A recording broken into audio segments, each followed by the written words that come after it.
Olá, boa noite. Tudo bem com vocês? Que bom. Espero que todos estejam bem. Espero que tenham passado um bom Dia das Mães. Vocês possam. Ano passado foi mais difícil, né? A maioria de nós não pôde estar com os nossos pais, com as nossas mães. Agora, a boa parte.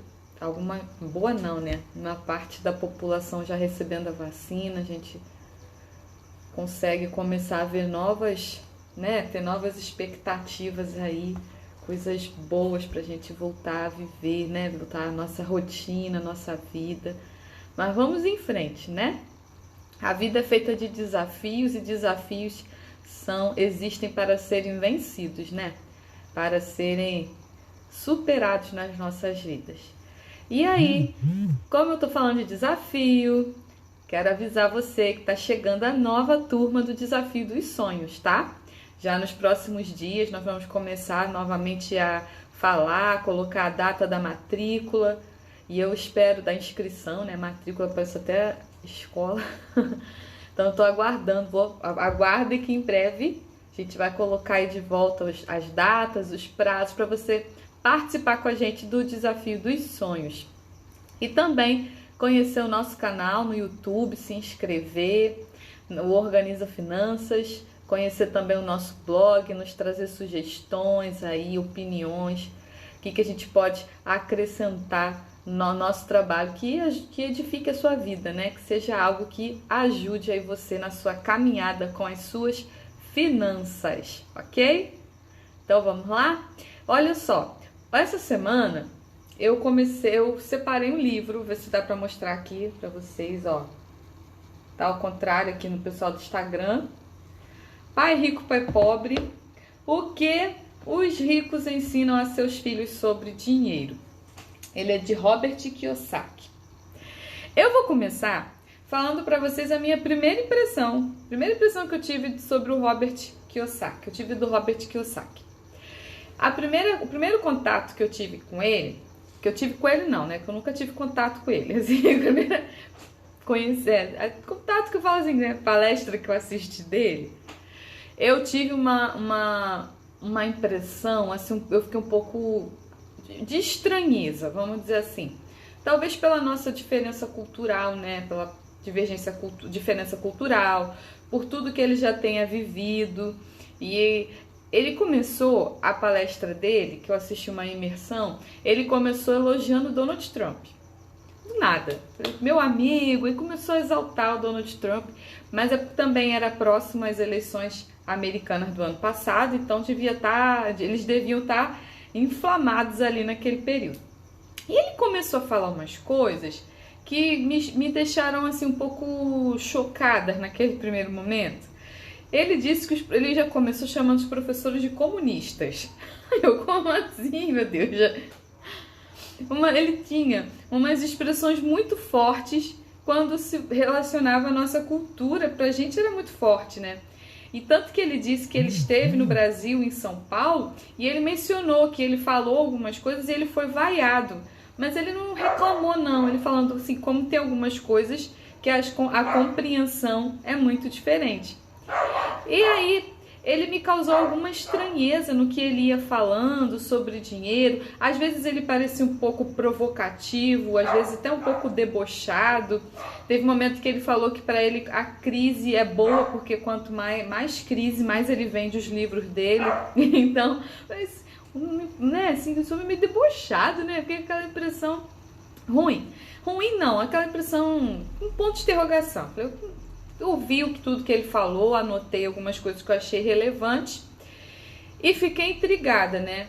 Mas eu já conhecia o livro, só que eu nunca li, porque a primeira impressão que a pessoa falou para mim sobre o livro, alguns anos atrás, falou com certo ar de arrogância, sabe? Aí eu falei, me deu uma aversão ao livro pela forma como a pessoa falou comigo. Então, assim, já fica aqui a primeira, agora falando como professora. Se você tem um conhecimento e você quer compartilhar, tem que tomar cuidado com a forma como você passa esse conhecimento para outra pessoa. Porque conhecimento pode ser algo transformador. Mas se a gente passa de uma forma assim um pouco petulante, arrogante ou desmerecendo aquele tipo de conhecimento, aí você pode causar na outra pessoa até uma aversão àquele conhecimento. A pessoa já se desinteressa logo ali, não é pra mim não gostei. E aí, segui, né, assistindo ali a palestra e tal, e anotei o que eu achava relevante. Ele finalizou falando assim, eu achei muito engraçado ali naquele momento. Se você quer ser pobre, então seja médico, seja engenheiro, seja arquiteto, seja professor. Ele terminou assim, então ele foi muito provocativo, né? E eu fiquei pensando sobre aquilo e acabei comprando o livro. No livro ele tem uma linguagem muito mais branda. E eu acabei chegando à conclusão de que ele chegou ao objetivo dele. Ele foi provocativo, me fez comprar o livro, né? Então ele vendeu o livro, então deve ter alcançado o objetivo dele. Outras pessoas devem ter buscado o livro também. Mas ele também, no livro ele é mais ameno, ele tem uma linguagem mais amena, bem tranquilo de ler, não foi a mesma coisa de que vê-lo ao vivo falando, não, foi muito mais tranquilo. E o livro, ele coloca alguns pontos que eu vou destacar hoje. Não tenho aqui a intenção de destrinchar o livro inteiro, porque a gente ia levar muito tempo, ia ficar cansativo, eu ia precisar de outros dias para a gente falar sobre o livro. Então, assim, como eu te falei, ele é um pouco provocativo na fala dele, e isso hoje eu vejo que é bom, porque se ele não tivesse esse ar provocativo, talvez não teria gerado em mim a curiosidade, né? E aí eu vou te fazer um pequeno resumo do livro. Ele era criança e ele morava numa determinada rua, e um dado dia as famílias viajaram, né? Se reuniram e foram viajar, mas não convidaram ele e não convidaram o seu amigo. E por quê? Porque eles eram pobres. E aí isso aguçou ali, incomodou ele, ainda com 9 aninhos, se não me engano, começou a ficar incomodado com essa história de ser pobre, com essa história de ser rico. O pai dele era um homem muito instruído, tinha muito estudado, ele tinha PhD, tinha um bom emprego, mas o pai dele não deslanchava financeiramente. Esse é o pai pobre. O pai rico, por sua vez, é um homem que não tinha nem concluído o ensino médio, o 2º grau. Porém, tinha uma outra, não que não achasse irrelevante a instrução e o conhecimento, mas ele tinha uma outra visão, um outro conhecimento. Esse é o pai rico. Então, o pai pobre é o pai dele, o pai que gerou ele, que é o sangue, e o pai rico é uma referência. É o pai, na verdade, de um amigo chamado Mike. E eles começam a trabalhar para o pai rico, porque eles queriam ficar ricos. Eles eram crianças, eles achavam que tinha que ficar rico. Como é que fica rico? E aí, o pai rico foi fazendo algo assim muito interessante, que dava a eles era o conhecimento. Mais do que pagar aqueles meninos para trabalharem para ele, o que aquele pai rico fazia era ensiná-los como fazer, como gerar dinheiro, como enriquecer, vamos dizer assim. O pai pobre, não, ele era um homem que necessitava mais de segurança. E ele sempre estava enrolado em dívidas, ele sempre tinha dívidas. Embora fosse também um homem bom, trabalhador, estudado. Então os dois homens eram homens bons. Os dois homens eram homens honestos, trabalhadores, sabe? Que respeitavam as leis. Qual era a diferença? A forma de olhar a vida. Então, um olhava sob uma ótica mais formal, né? Uma ótica mais voltada para a segurança, o medo de não ter o dinheiro para pagar as contas, enquanto o outro tinha uma ótica mais do dia a dia, porque ele trabalhava, ele tinha o seu próprio negócio e ele fazia dinheiro. Então, ele deu esse conhecimento para os dois meninos. E esses dois meninos foram crescendo e foram aplicando ao longo da vida tudo que aprenderam com o pai rico, toda essa experiência, toda essa vivência que eles aprenderam com o pai rico. Entenda, eles não aprenderam com o pai rico como ter dinheiro, eles aprenderam com o pai rico como fazer o dinheiro, como gerar o dinheiro. Entenderam? É bem diferente, talvez, do que a maioria de nós esteja acostumado, do que a maioria de nós aprendeu também. A maioria de nós preza muito eu tô falando assim de uma forma relativa à nossa cultura ainda, né? A gente preza muito o quê? Trabalhar para ter um emprego, na verdade, e através desse emprego gerar o quê? Conquistar, né? Conquistar nossos bens, cuidar das nossas famílias, não é verdade? E aí, a gente pode cair em uma determinada cilada, não sei se eu posso dizer assim, mas é um conceito que vem aqui no livro, chamado a corrida dos ratos. Não sei se você já ouviu falar nessa expressão, eu acredito que ela está cada vez mais comum, então a maioria das pessoas já deve ter ouvido falar na corrida dos ratos. E ele diz assim no trecho que eu até postei, é acordar, ir para o trabalho, pagar as contas. No dia seguinte, né? Eu que tô falando. Acordar, ir para o trabalho, pagar as contas. A vida das pessoas é eternamente controlada por duas emoções, medo e ambição. Ofereça-lhes mais dinheiro e elas continuarão o ciclo, aumentando também as despesas. É a isso que chamo de corrida dos ratos. Ele diz que isso aqui é um padrão. Um padrão que a maioria das pessoas acaba seguindo, o padrão da corrida dos ratos. Então, olha só, a gente começa a trabalhar.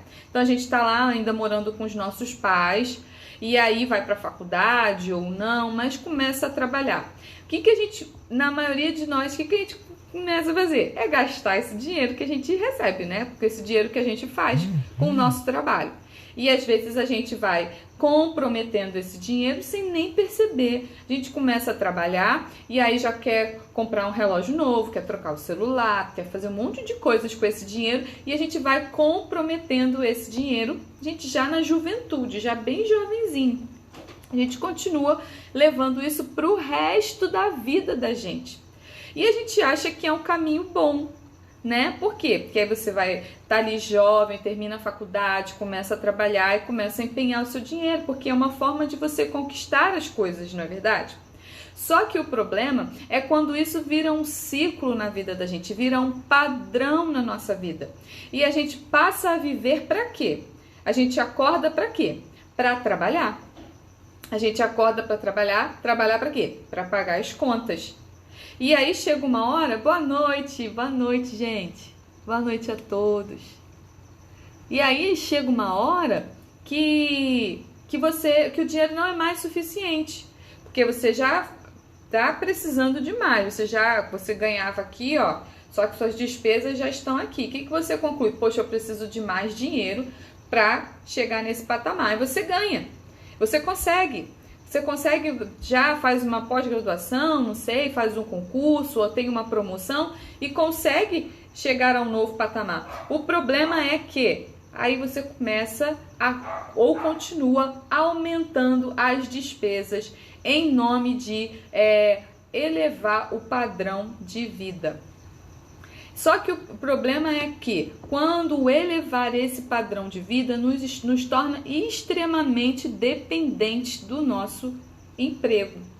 E esse nos tornar extremamente dependentes, às vezes nos impede de fazer coisas além disso. Porque, como ele diz ali, dois sentimentos, medo e ambição. O medo de perder o que se conquistou. Ao mesmo tempo, a ambição de ter algo a mais, de ter algum bem a mais, de o filho estudar em determinada escola, porque preste atenção, a ambição não é sinônimo de coisa ruim, não. Então a gente pode até trocar a palavra ambição por desejo, por vontade, tá bom? Que às vezes a ambição pode cair num lugar ruim, né? Essa palavra, essa expressão. Mas não necessariamente ela é ruim. É através dela que a gente consegue, às vezes, se animar, se colocar mais disposto a fazer alguma coisa, a estudar mais, a trabalhar mais, com o desejo de alcançar determinado bem, ou determinado lugar, ou realizar determinado sonho. Tá ok? E aí ele ressalta muito isso, que se torna um padrão. Quanto mais a gente trabalha, mais eu falo muito a gente, né? Desculpa. Quanto mais nós trabalhamos e continuamos comprometendo a renda, mais vai haver necessidade de trabalharmos para suprir. Quando chegarmos a este lugar, nós vamos suprir, porém, continuaremos gerando novas dívidas e sempre estaremos achando que não é suficiente. Aí, a corrida dos ratos, lembra do hamster na rodinha, correndo naquela rodinha? A ideia passa por aí. Tá ok? E aí ele ressalta também que por conta desse medo que a gente às vezes elabora aqui, que a gente guarda aqui, o medo de perder, o medo de faltar o dinheiro para pagar a conta, ele ressalta no livro que os ricos, muitos ricos passam pela mesma questão. Só que é também pelo medo de perder o que conquistaram, de ficar diante daquele grupo que ele vivia, ficar desprestigiado por ter perdido o bem, por ter ficado pobre de novo, e acabam entrando nessa corrida para ficarem cada vez mais ricos. E aí eu lembrei daquele filme Clique, lembra com Adam Sandler? Uma referência daquele filme Clique, que é um homem que trabalha, fica doente, perde a esposa, porque não que ela morre não, ela se divorcia dele, os filhos crescem, ele nem se dá conta, quando ele percebe ele já está doente e chega o dia da sua morte. Então ele nem percebeu. Então, quando a gente está falando da corrida dos ratos aqui, a gente vê pelo lado da pessoa da classe média ou da pessoa que tem uma classe da classe baixa, mas também da classe alta, pessoas também que ficam com tanto medo de voltarem a ser pobres que entram nesse ciclo, que entram nessa corrida e não saem mais, né? E aí, por que eu estou ressaltando tanto nas últimas semanas a corrida dos ratos? Gente, porque as nossas asas, a gente perde as asas, a gente perde a liberdade, a gente não pode mais voar. A gente perde a liberdade de escolher, porque a gente não posso de repente fazer um curso porque eu tô ali naquela corrida, eu tenho que pagar as minhas contas. Eu trabalho para quê? Para pagar contas. E só. Entendeu? E quando termina uma conta, o que eu faço? Eu faço outra. Entendeu a ideia? Termina uma prestação, o que a pessoa faz? Arruma outra. Então, terminou de pagar a geladeira, vou trocar a máquina. Terminou de pagar a máquina, eu vou comprar uma lava-louças. E às vezes compra coisas que nem precisa, nem vai utilizar depois, mas está ali presa a esse histórico, a essa rotina, a esse modo de vida, sempre comprometendo aquilo que a pessoa tem, aquele dinheiro que ela faz, tá ok? Então essa é a ideia da corrida dos ratos. E como uma professora minha sempre diz, a vida não é feita para pagar boletos, né? A gente não tem que só pagar boletos, a gente precisa viver, a gente precisa ter experiências, a gente precisa cuidar das pessoas que a gente ama, das pessoas que a gente não conhece. Precisamos crescer, estudar, fazer coisas importantes, cuidar dos nossos relacionamentos. E nessa corrida a gente não consegue. E vão passar os anos, vai chegar o nosso momento em que a gente já está cansado. E a gente está cansado mesmo fisicamente, os anos vão passar. E essa corrida dos ratos, a gente não vai ter mais fôlego para estar ali correndo, acordando, trabalhando, pegando às vezes condução, trabalhando longe de casa. Acorda muito cedo, dorme muito tarde por conta desse trabalho. E chega uma hora que a gente não é mais suficiente para o mercado. E aí o que acontece? Ou a gente se aposenta, ou como acontece com muitas pessoas lá no auge próxima aposentadoria perdem o emprego. E o que o mercado faz? Recruta novos, vamos dizer assim, novos, não vou usar a expressão que eu usar não, mas recruta novas pessoas para entrarem nessa corrida dos ratos. E quando a gente se dá conta, os anos já passaram, né? A gente está lá com nossos 60 anos, perto de aposentar ou mais, né? No meu caso, eu nem sei se eu vou conseguir me aposentar, né? Nem nossos filhos, né? Nem eles a gente sabe se vão se aposentar. E a gente já está na idade avançada e vai fazer o quê? Idade é problema? É claro que não. Idade não é problema. Graças a Deus que a idade chega. Mas se você não tiver aqui já desde cedo essa oportunidade de pensar nisso lá na frente, quando chegar o futuro, lá quando chegar a idade, aí vai ficar tudo muito mais difícil. E com a idade a gente perde um pouco da saúde. E a saúde, pra gente manter, às vezes se você quer pagar um plano de saúde, ele é caro, não é verdade? Então assim, a gente precisa agora pensar lá na frente. Não, que eu sempre ressalto, o presente é muito bom, tá? Viver o hoje é muito importante. Mas, e se a gente não morrer amanhã? E se a gente tiver a oportunidade de viver mais 30, 40, 50, 60 anos?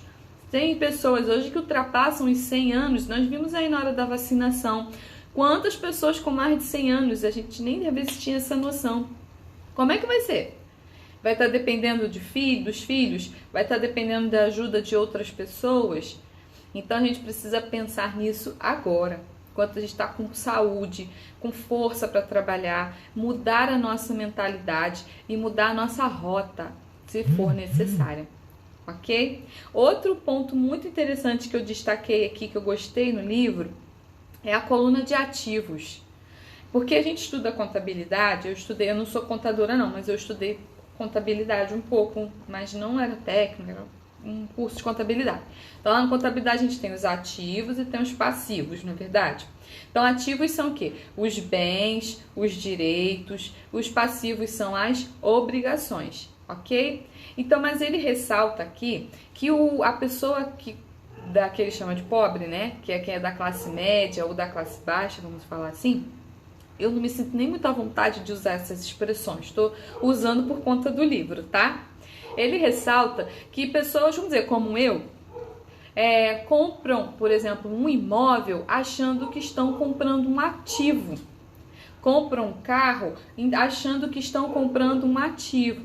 Porém, vão usar da sua fonte de renda principal para pagar e para manter esses bens. Então, esses bens acabam diminuindo, né? Acabam diminuindo a renda. Então, eles se tornam passivos. Em vez de ativos, eles se tornam passivos. Por isso que ele tem essa frase aqui, ó, que os ricos adquirem ativos. A classe média e baixa adquirem passivos pensando que são ativos, disse o pai rico. Esse foi o ensinamento do pai rico para os dois meninos.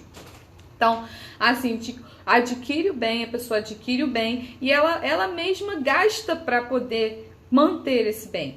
E aí, o que seria a coluna do ativo, a coluna de ativos? É quando você consegue fazer os teus bens e pode ser investimento, aluguel. Ai, obrigada. Olha, eu botei o celular mais perto para conseguir enxergar.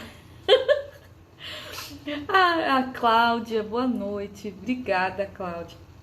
É porque às vezes ficava lá longe, Cláudia. Deixa eu te contar, ficava lá, não enxergava as mensagens. Eu botei para perto para enxergar as mensagens. Por isso que eu consegui dar boa noite pro Ronaldo. Tô conseguindo enxergar a sua mensagem. Então, assim, a coluna de ativos, o que ele conta, que ele diz que é? Que é quando você começa a ter investimentos, vamos supor, você vai começar a investir. No caso dele, ele investe muito em imóveis. E é muito interessante a forma como ele compra os imóveis e revende. Ele fica com os imóveis muito pouco tempo. Mas ele deu um exemplo aqui, eu não sei se eu vou lembrar exatamente, de imóveis que ele comprou a $25 mil e revendeu a $60 mil. Para você ter uma noção, a $75 mil. E ele comprou um preço bem reduzido em relação ao que ele de fato valia. E aí ele usa a expressão, como ele consegue comprar o imóvel muito barato, quando ele sobe o preço, quando ele vai colocar o valor de venda, até a pessoa que está comprando acha que o imóvel está com preço bom. entendeu? Que ele consegue vender ainda abaixo do preço de mercado em determinadas operações. E ele fica com esses imóveis muito pouco tempo. Então ele compra e revende. E ele não é um corretor de imóveis, tá? Ele faz esse tipo de operações. Ele não trabalha na compra e venda, assim, ele não opera como um corretor de imóveis, tá, gente? Deixa aqui claro. Ele trabalha como um investidor na área de imóveis. E aí ele deu esse exemplo: os seus investimentos, por exemplo, seus aluguéis ou a rentabilidade dos seus investimentos, eles vão crescendo de tal forma que aí sim você consegue comprar bens e arcar com esses bens, com as suas despesas, a partir dessa coluna de ativos e não aqui, ó, do seu pagamento. Você tá me entendendo? Vamos dizer assim, vamos falar assim na linguagem um pouco mais simples. Então, assim, não é do meu salário que eu compraria um carro, por exemplo, e sim da rentabilidade dos meus ativos. O meu salário continuaria o quê? Intacto. E olha, ele fala da rentabilidade, não do valor principal. Então, suponha que você tem um valor investido, tá? E você não é deste valor investido que você faz a compra do bem ou paga a manutenção do bem. É da rentabilidade. O valor tá lá intacto. Ele não mexe nesse valor. Mas como é que se chega a essa coluna de ativos? Eu vou ler para vocês aqui, ó, que ele diz: reduza as despesas e os passivos e forme diligentemente uma base sólida de ativos. E aí, a oportunidade que a gente tem de fazer diferença nessa próxima geração. Olha, para os jovens que ainda não saíram de casa, é importante que seus pais lhe ensinem a diferença entre ativos e passivos. Faça com que seus filhos comecem a construir uma base substancial de ativos antes que saiam de casa. Antes que comece a pensar em casar e tal, que eles construam essa base de ativos. Antes que eles saiam de casa, casem-se, comprem um imóvel, tenham filhos e se encontrem em uma situação financeira difícil, agarrando-se ao emprego e comprando tudo a crédito. Então, assim, eu achei muito interessante essa parte, né, de você ensinar para o jovem, antes de fazer o que a maioria de nós, né, que a maioria das pessoas fazem, que é casar, que é muito bom, não tô reclamando não, ter filhos, que é muito bom também, mas antes disso, construir essa coluna de ativos, construir essa coluna que vai gerar rentabilidade. Para quê? Para que esse jovem não vá logo se metendo, por exemplo, no financiamento de 30 a 35 anos, e aí depois que ele compra a casa, precisa mobiliar a casa, e não, de repente não vai ter o dinheiro na mão, vai ter que parcelar o sofá, a geladeira, a televisão. E quando esse jovem se vê com filhos, com esposa ou com marido, casados, né, já adultos, ele vai estar já na corrida dos ratos e nem se deu conta. Deu para entender? Então, olha a importância da gente ensinar educação financeira para as crianças, para os adolescentes e para os nossos jovens, para que eles tenham uma vida adulta muito mais tranquila. E além disso, para que eles possam garantir uma aposentadoria lá na frente. Mas olha só, como eu já falei, o jovem não vai entender isso agora, tá? Porque o jovem quer viver o hoje, o adolescente quer o agora, ele não vai entender. Então, você precisa conversar, você precisa gerar uma estratégia ali na cabeça daquele jovenzinho, sabe? Para que ele, de fato, que ele viva o presente, que ele viva a juventude, mas que parte disso ele comece, de repente, a pensar em guardar para daqui a alguns anos, né? Não falar em 30, 40 anos, porque ele vai se lixar. Mas para daqui 4, 5 anos, né? E aí ele vai aprendendo a construir essa coluna de ativos. Mas aí falar de educação de jovens, a gente já até falou, educação financeira. Seria uma outra live, um outro assunto. E uma coisa muito interessante, que eu já vou encerrar, é o último tópico, quando ele fala sobre vendas. Aí eu vou puxar, porque que aconteceu? Nessa pandemia, teve muito material gratuito, né? E eu cheguei a participar de 2 encontros 2 imersões gratuitas que foram geniais, que foram maravilhosas. Para você ter uma noção, eu tive uma palestra com ele, com Robert Kiyosaki. Eu tive uma palestra com aquele, eu sempre esqueço, eu sou péssima com o nome, não tem o filme A Procura da Felicidade, o Chris Garden, né? Chris Garden, se eu não me engano. Tive uma palestra com ele. Então, ele falou ao vivo pra gente. Então, assim, tem muita coisa legal acontecendo e que por conta da pandemia, estava gratuito. Então, eu estudei de 8 da manhã a 8 da noite com pessoas muito interessantes, muito comprometidas e muito bem, muito bem estruturadas, né? E bem colocadas já na vida. Então, assisti palestra com o dono da WhatsApp, por exemplo, de graça, gente. Eu tive muita oportunidade de obter muito conhecimento. Então, assim, se você tiver interesse, ainda tem muita coisa acontecendo boa na internet. Então, vale a pena ficar focado também nessas coisas bem legais. E aí, um desses palestrantes falou que todos nós somos vendedores. Aí foi uma outra coisa, assim, falei, como assim todos nós somos vendedores? Né? Eu sou professora, servidora, como eu sou vendedora. E aí ele explica por quê. Porque nós temos a noção de que vendedores são aquelas pessoas que trabalham onde? Em lojas, né? E ali estão vendendo a minha primeira menção a vendedor, eu lembro de quê? Eu lembro do shopping, lembro das casas, lembro das Casas Bahia, lembro do Ponto Frio, né? Lembro do de Boticário, né? Vendedor.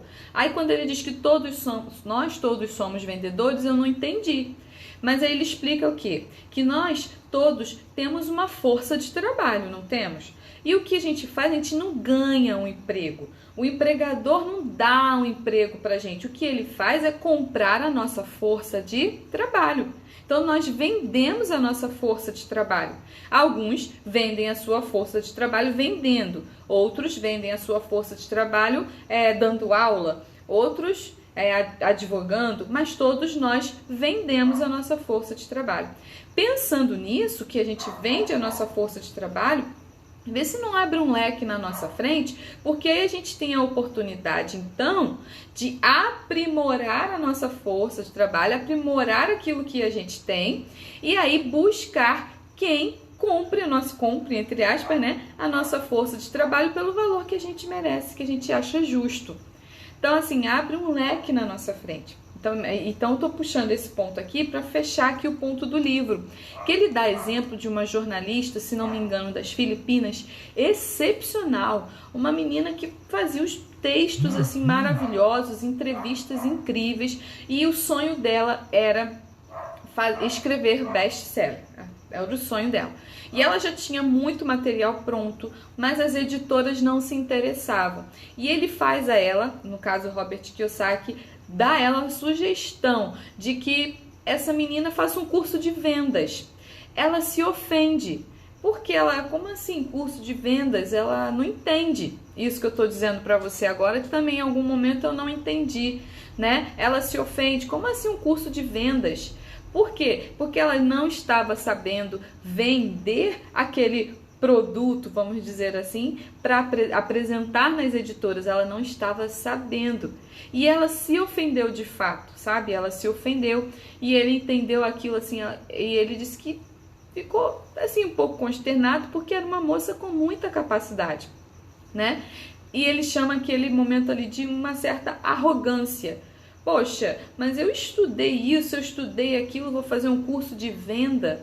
Então, assim, não despreza essa expressão venda, tá? A gente cresceu achando que venda era uma determinada profissão, mas entenda que nós todos vendemos alguma coisa. E a gente precisa aprender, sim, a vender as nossas... a vender, porque aí a gente vende o nosso trabalho, a gente vende, se capacita mais para que a gente possa encontrar este lugar que vai de fato pagar o valor justo por aquilo que nós estamos colocando à venda à disposição. Lembre-se, o seu empregador, ele não te dá dinheiro, ele não é bonzinho. Você não vai ganhar um aumento. A gente precisa entender que nós fazemos a nossa renda, fazemos o nosso dinheiro. Você entendendo isso, você abre um leque diante de você. E mesmo que você esteja empregado, que você seja um servidor público ou que você tenha uma carteira assinada, quando você compreende isso, você pode abrir oportunidades aí na sua frente. Entendeu? Porque você pode fazer o seu dinheiro trabalhando no banco, fazer o seu dinheiro trabalhando na escola e pode fazer o seu dinheiro dentro de casa ofertando algum tipo de serviço online. Você pode dar uma aula online, você pode fazer alguma coisa pela internet, por exemplo. Então, eu achei que esse livro, assim, a minha conclusão, ele abriu, e eu gostaria muito que você lesse também. Ele abriu aqui um leque diante de mim, eu passei a pensar outras coisas, e como eu te falei, no livro ele não foi assim tão provocador quanto ele foi ao vivo, né, ele falando. Aí eu falei, eu pensei depois, acho que era o propósito dele, né, porque ele quer vender o livro, vendeu, eu comprei. Então, acho que era o propósito dele ser provocador. E essa provocação foi muito boa para mim, que eu fui buscando conhecimento em outras áreas. Ele foi me instigando, conforme eu fui ouvindo aquele homem falar. E no livro ele traz um conhecimento bem sólido, bem estruturado. Pode ser que você leia e você não goste, mas não é por isso que você não precisa confrontar aquilo ali, entendeu? Se não for aquilo que você não gostou, você não concordou, tá tudo bem, tá tudo legal. Mas é importante você conhecer, é importante você crescer, é importante você evoluir, tá legal? Eu espero que você tenha gostado. É a primeira vez que eu faço um breve resumo sobre um livro, então ficar meio correndo assim, né? Então espero que tenha sido claro. Se não foi claro, me manda uma mensagem. Se eu falei alguma coisa que você não entendeu ou não concordou, pode falar, fica à vontade, a gente está aqui para aprender juntos, tá legal? Então, tá aqui o livro, ó, fica de sugestão, vale a pena, tá? Eu comprei esse aqui porque ele tem 20 anos, se não me engano, aí tem uns estudos aqui também complementares, entendeu? Então tá aqui, ó. Eu gostei, tá bom? Eu espero que você goste, que você leia e goste dele também. E aí, quero muito agradecer a presença de todos vocês, reforçando que o Desafio dos Sonhos está voltando, hein, gente?